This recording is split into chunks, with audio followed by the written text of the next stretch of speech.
सारे गामा निधा पा गा धा पा सा नी धा, मुझे कुछ नहीं आता। उनके संगीत के बारे में मैं ये कह सकती हूँ कि भगवान ने उनको पूरा ही मतलब संगीतकार बना के भेजा। बाजे बाजे बाजे रे कहीं बांसुरिया। दोस्तों, क्या आपने कभी सोचा है कि एक ऐसा इंसान जिसने कभी क्लासिकल म्यूजिक की फॉर्मल ट्रेनिंग नहीं ली, जिसने कभी राग, सुरताल और स्केल के नियमों का औपचारिक अध्ययन नहीं किया, वो इंसान कैसे ऐसे गीत, ऐसी कंपोजिशंस बना गया जो न सिर्फ फिल्म संगीत के पैमाने पर खरे उतरे बल्कि आज भी उतने ही टाइमलेस और रिफ्रेशिंग लगते हैं।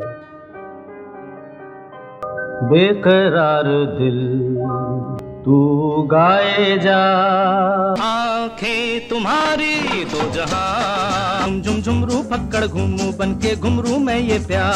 किशोर दा गायक के रूप में एक लेजेंड है, ये हम सब जानते हैं, लेकिन संगीतकार किशोर कुमार यानी किशोर कुमार द कंपोजर आज भी लोगों के लिए एक अनसॉल्व्ड मिस्ट्री, एक पहेली है। तो सवाल ये है कि बिना संगीत सीखे किशोर दा संगीत कैसे रचते थे? उनकी कंपोजिशंस में ऐसा क्या था जो ट्रेंड म्यूजिशियंस को भी हैरान और नतमस्तक कर देता था? और फिर उन्होंने ज्यादा कंपोजिशंस क्यों नहीं की? क्यों अपने प्रोडक्शन से बाहर सिर्फ एक फिल्म में ही संगीत दिया? तुम चले हम चले। आज हम इन्हीं सवालों के जवाब ढूंढेंगे। चलिए वीडियो शुरू करते हैं। आप देख रहे हैं सिंगिंग इमोशन।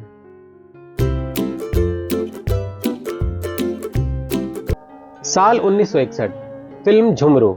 यही वो दौर था जब किशोर दा ने पहली बार फॉर्मली म्यूजिक कंपोजिशन की जिम्मेदारी संभाली। हमदम न रहा कोई सहारा। उस समय लक्ष्मीकांत प्यारेलाल जैसे दिग्गज अभी स्ट्रगलर थे। प्यारेलाल वायलिन बजाते थे और लक्ष्मीकांत मैंडोलिन।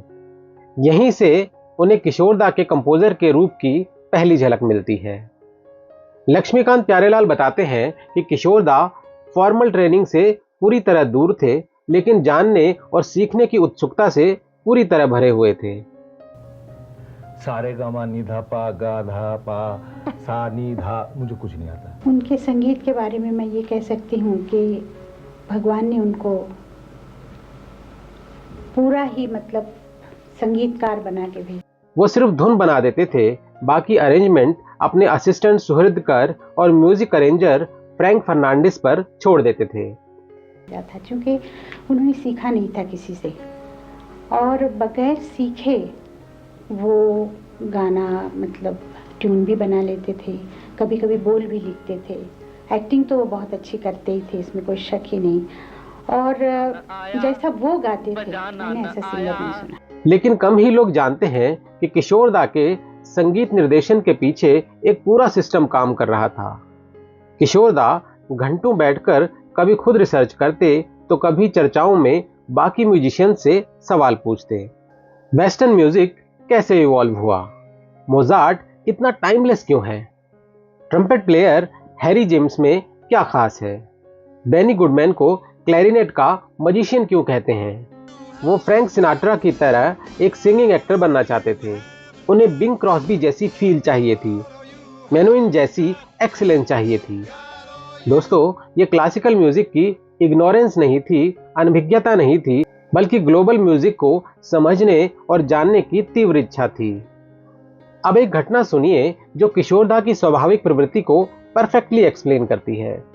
एक रिकॉर्डिंग सेशन में सारे म्यूजिशियंस इंस्ट्रूमेंट्स को सी शार्प पर ट्यून कर रहे थे। आपको बताते चले कि सी शार्प संगीत को मापने का एक पैमाना होता है जो सी नोट से शुरू होता है। किशोर दा ने स्केल को सुना और बोले, आज मेरी आवाज ठीक नहीं है, मैं इस की में नहीं गा पाऊंगा, स्केल बदल दो।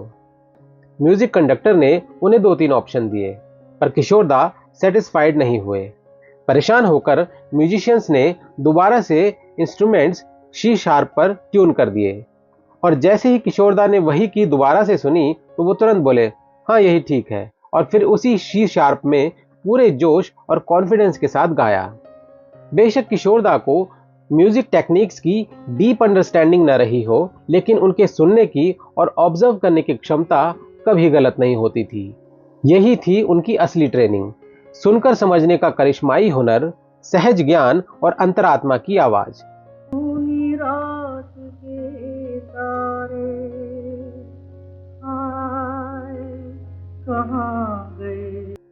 किशोरदा की सबसे बड़ी ताकत म्यूजिक स्किल्स नहीं, बल्कि रिकॉर्डिंग रूम में उनकी प्रेजेंस थी।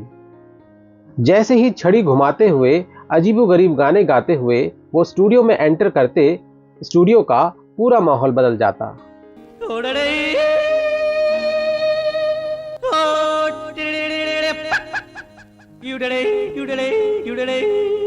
आशा भोसले कहती हैं कि किशोरदा के साथ ड्यूएट में वो अपनी आवाज को ऐसे लेवल्स तक पुश करती थी जो वो आमतौर पर करना पसंद नहीं करती थी।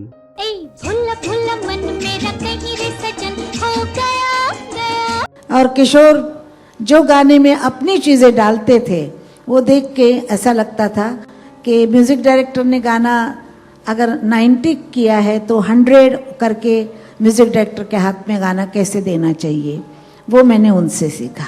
मन्ना डे कहते थे कि किशोरदा के आते ही हर सिंगर और हर म्यूजिशियन खुद से बेहतर परफॉर्म करना चाहता था। एक दिन और गया, हाय रूठी न रुका आया अंधियारा। लेकिन यहाँ एक सच्चाई भी है। मन्ना दा ने साफ कहा था, कंपोजर के रूप में किशोरदा का काम बहुत कम है, वो चाहते तो इससे बहुत ज्यादा कर सकते थे। फिर सवाल यही उठता है, अगर उनके पास टैलेंट था, कल्पना थी और संगीत बनाने की नैसर्गिक योग्यता भी थी, तो फिर उन्होंने ज्यादा म्यूजिक कंपोज क्यों नहीं किया। किशोरदा ने अपने पूरे करियर में केवल 16 फिल्मों में संगीत दिया और हैरानी की बात यह है कि उनमें से 6 फिल्में कभी रिलीज ही नहीं हो पाई। यानी जिन कंपोजिशंस को दुनिया सुन सकती थी, उनका एक बड़ा हिस्सा ऑडियंस तक पहुंचा ही नहीं। बाजे बाजे बाजे रे कहीं बांसुरिया। और तो और अपने प्रोडक्शन से बाहर उन्होंने सिर्फ एक ही फिल्म में संगीत दिया। किसने यहाँ किसको जाना। दोस्तों, ये कमी टैलेंट की नहीं थी, ये उनकी अपनी चॉइस थी।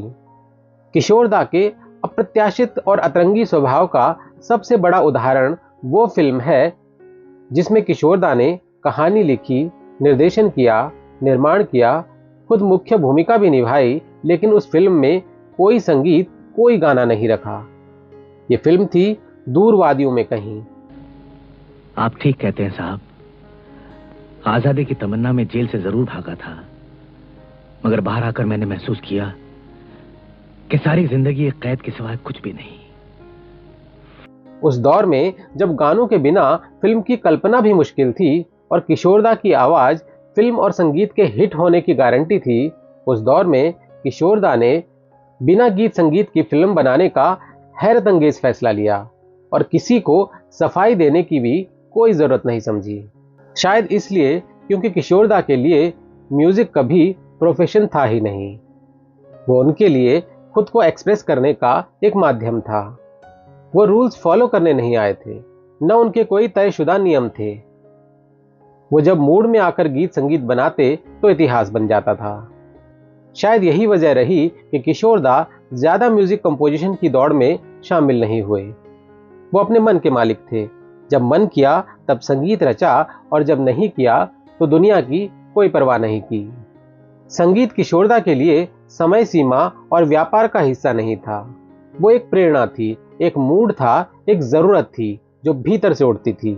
दम न रहा कोई सहा। झुमरू, दूर कराही, दूर गगन की छांव में जैसी फिल्मों का संगीत इस बात का सबूत है कि जब किशोरदा ने कंपोज किया तो पूरी ईमानदारी और आत्मा से किया। और इसी वजह से बेशक उनकी कंपोजिशंस संख्या में कम है, लेकिन असर में बेहद गहरी हैं। उस पथ का। दोस्तों, किशोरदा क्लासिकल म्यूजिशियन नहीं थे, लेकिन वो संगीत की आत्मा थे। उनका संगीत किताबों से नहीं बल्कि दिल से, सुनकर समझने के कौशल से और कल्पना से निकला। और शायद इसीलिए उनके बनाए संगीत की संख्या कम है, लेकिन असर टाइमलेस है। तो दोस्तों, अब बारी है आपकी। कमेंट में हमें बताइए किशोरदा का संगीतबद्ध ऐसा कौन सा गीत है जिसे आपकी नज़र में उसका हक नहीं मिला और वो अंडररेटेड रह गया।